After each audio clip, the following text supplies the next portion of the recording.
Samantala, update sa law enforcement operations ng NCRPO at ang mga tinaas nitong heightened alert sa di umano'y sinasagawang Black Friday protest.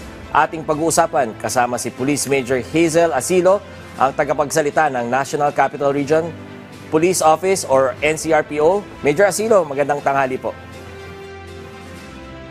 Magandang tanghali po, sirs and ma'am. Mula sa inyong operasyon Kamahalan, ano po yung mga datos na inyong mga malawakang operasyon sa Metro Manila? Gaano po kalaki ang mga bilang ng naaresto sa unang linggo ng Setyembre? Sa loob lamang po ng September 1 hanggang 9, napakalaki na po ng impact ng ating operasyon. Nagsagawa po ang NCRPO ng 229 anti-illegal drugs operations na nagresulta po sa 321 aresto at pagkakakumpiska ng halos 9 million po na halaga ng droga. Mayroon din po tayong 37 operasyon laban sa loose firearms na nagbunga po ng 39 na aresto at 39 na baril din po ang ating nakumpiska. Para naman po sa anti-illegal gambling, umabot po sa 154 ang operasyon natin kung saan po 375 po yung ating naaresto at nasa 77,954 naman po ang halaga ng pera na ating nakumpiska. Dagdag pa po dito yung mahigit na 67,800 ordinance violators na naitala natin kung saan po tayo po ay nagkaroon ng kabuuang multa na 21.6 million. At higit pa riyan sa kampanya po natin laban sa mga wanted persons, nakapagtala po tayo ng 175 na naarestong most wanted persons at 255 na other wanted persons sa loob lamang po ng unang 9 na araw ng Setyembre. Sa isang linggo pa lang po, malaki po na ang naibawas sa kriminalidad dito sa Metro Manila.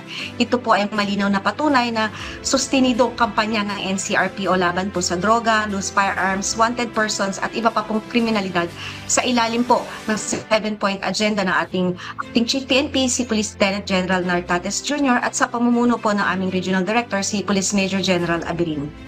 Base po sa datos na binanggit ninyo kanina, ano po ang nakikita ninyong trend ngayon pagdating sa inyong mga operasyon laban sa illegal na droga naman po? Ang trend po ay malinaw, mas bumababa po yung ating supply sa kalye at mas marami pong street level pushers ang ating natatamaan. Sa isang linggo po nakakumpiska po tayo ng 1.3 kilo ng shabu at 2.5 na kilo ng marijuana. Malaking bagay po ito para hindi makarating ang droga sa kabataan at sa ating community. Ito po ang konkretong resulta ng mas pinaigting na kampanya laban sa mga illegal na droga na bahagi pa rin po ng 7-point agenda at seryosong ipinatutupad po namin dito sa NCRPO. Major, meron po bang mga high-value target na kabilang sa mga naaresto? Baka kasi sabihin, puro mga maliliit lang yan di ba? May high value. Paano po ninyo pinapalakas yung koordinasyon ninyo sa Philippine Drug Enforcement Agency at sa iba pang ahensya? Opo, meron naman po tayong mga na-neutralize na konektado sa distribution network or yung ating mga kinukonsider na high-value individuals. Hindi po ito stand-alone operations, kundi bahagi po ito ng malawak na sustenidong kampanya po natin laban sa droga at sa kriminalidad. Kaya po tuloy-tuloy yung ating close coordination sa PIDEA at sa iba po pong ahensya. Sa pamumuno po ng aming Regional Director, malinaw po ang target, putulin ang ugat ng sindikato, hindi lamang po basta hulihin ang nasa kalye. Ito interesado rin kami kasi kami ang nag-handle ng mga illegal online gambling. Pero with regards to NCRPO, ano po ang dahilan ng paglakas ng operasyon ninyo laban sa illegal na sugal nitong nakaraang linggo? At anong klase ang mga sugal na madalas nating nare-raid, Major? Lumakas po ang operasyon dahil nakita po natin ang koneksyon ng illegal gambling sa iba pa pong krimen. Sa nakaraang linggo po, nakapagsagawa po tayo ng 154 na operasyon na nagresulta ng 375 na pag-aresto at madalas pong nare-raid natin mga video karera, tupada at color games. Hindi po natin papayagang maging normal ang illegal na sugal lalo na po dito. Major, sa inyong kampanya naman po laban sa loose firearms, paano po natutukoy ang mga lugar o mga individual na prioridad po ng ganitong operasyon? Base po sa intelligence reports, crime data at barangay coordination, sa unang linggo po ng Setyembre, meron po tayong 39 na mga baril na nakumpiska. Bahagi po ito ng Sustaining the Campaign Against Loose Firearms na muli po ay nasa 7-point agenda ng ating Chief PNP. Malinaw po ang mensahe namin dito, hindi po namin kukonsintihin ang loose firearms na nagiging ugat po ng karahasan. Opo. Ano naman po ang susunod na hakbang ng NCRPO upang mapalakas pa ang kampanya laban sa kriminalidad at mapanatili ang momentum na nakamit nitong unang linggo ng Setyembre? Susunod na hakbang po natin ay palakasin pa po ang visibility patrols, paigtingin ng case build-up at malalim pa pong intelligence fusion. Sa pamumuno po ng aming regional director, sisiguraduhin po natin na ang momentum na ito ay hindi mawawala at lalo pa po nating pagtitibayin para makuha po natin yung tiwala ng publiko.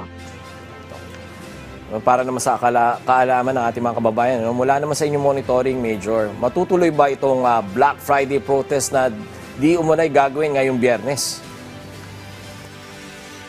Batay po sa aming monitoring, meron po tayong mga nakikitang grupo na magsasagawa ng kilos protesta ngayong September 12 at 13, particular po sa EDSA Shrine at sa People Power Monument. Handa po ang NCRPO at tayo po ay nakikipag-ugnayan sa local government units at organizers upang masiguro po na ang gagawin nilang mga pagtitipon ay magiging mapayapa at organisado alinsunod po sa mandato ng batas.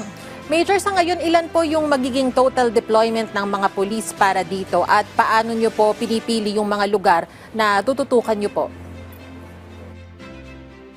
Sa ngayon po, meron po tayong kabuang 2,250 na pulis na nakahanda para sa seguridad.